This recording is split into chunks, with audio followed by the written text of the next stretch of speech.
The Assembly will hear an address by His Excellency Elbegdorj Tsakhia, President of Mongolia. I request protocol to escort His Excellency.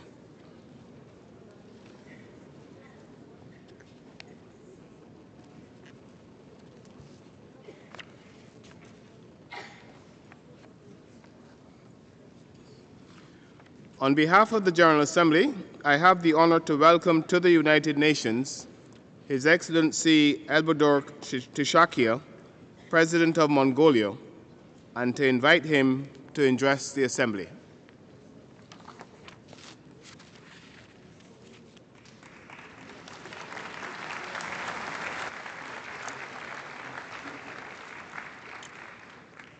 Mr. President, Madam Deputy Secretary General, Excellencies, ladies and gentlemen, let me join others in extending our sincere congratulations to you, Mr. President, on your unanimous election to preside this session of the General Assembly.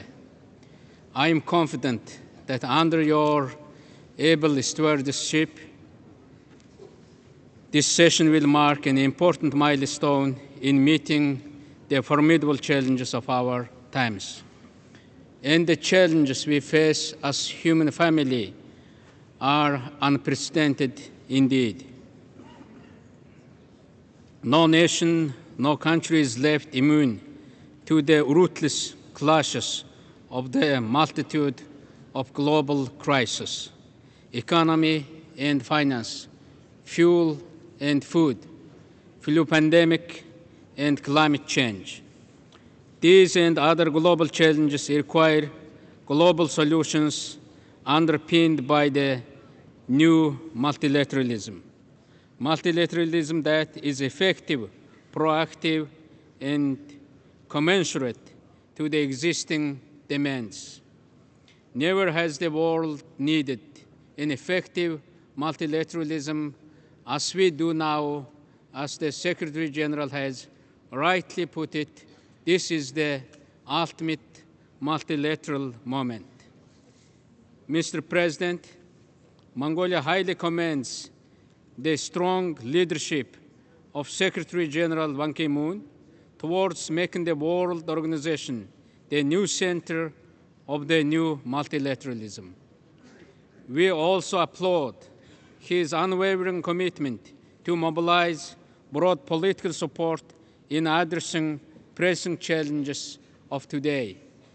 Upon the initiative of the Secretary General, on 22nd this month, we have witnessed an unprecedented gathering of world leaders. It provided the necessary political impetus for Copenhagen. I have been both humbled and honored to serve as one of the co-chairs of the roundtables. As a result, we all agreed that in Copenhagen we must reach the long-awaited agreement. This political will was clearly displayed.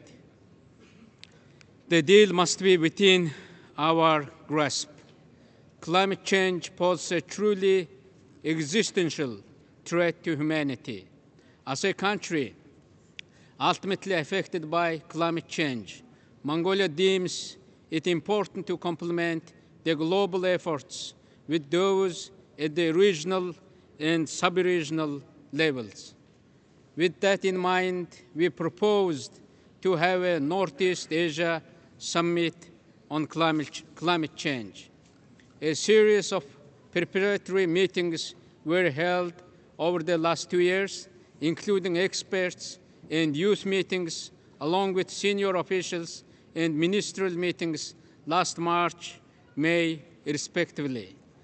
It has become increasingly evident that extensive effects of climate change have already occurred in most parts of the sub-region. It has become more exposed to drought, desertification, land degradation, increased occurrence of natural disasters, melting of firm frost, glaciers, and snow covers reduced water resources.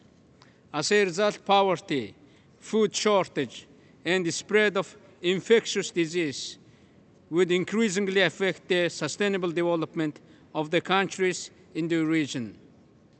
Thus, the urgent need to take joint efforts to redress the situation and mitigate risks and enhance their adaptive capacity.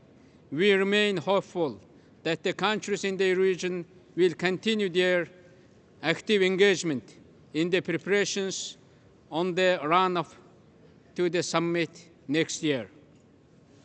Mr. President, allow me to share briefly our views on issues we deem important as we collectively seek to identify effective responses to global crisis. First, my delegation believes that the multiple nature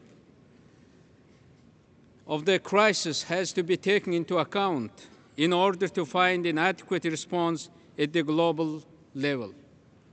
This in itself is a daunting task, demanding from us the courage to raise beyond simply national and or group interest in order to collectively survive in our one global human village. Second, in all our policies and actions, we need to focus on people, on human costs of overcoming the dire consequences of multiple crises. According to the World Bank's latest report released last week, the ongoing global economic, financial, and food crisis plunged hundreds of millions additionally into the iron grip of poverty, hunger, unemployment, illiteracy, and ill health. Despite this grim situation, we are nonetheless encouraged by a broadly shared recognition that the vulnerable countries, including landlocked developing countries, ought to be assisted to withstand harsh impact of the crisis. In this regard, we look forward to the G20 meeting in Pittsburgh to substantially increase their support and assistance to vulnerable and low-income countries. Every sixth member of the United Nations is a landlocked developing country with inherent development handicap. Indeed, lack of territorial access to the sea, remoteness from world markets, subsequent high transportation costs, and undue delays are major impediments for LLDCs. Hence, Mongolia, together with other like-minded countries, has endeavored to promote the common position and interest of the group at both at the United Nations and WTO. The recent establishment of the International Think Tank for the LLDCs in Ulaanbaatar will, in our view, enhance our coordinated efforts for the effective implementation of the Almaty Program of Action and MDGs. Third, marginalization and inadequate representation of the developing world in global decision-making is another drawback to the strength of the new multilateral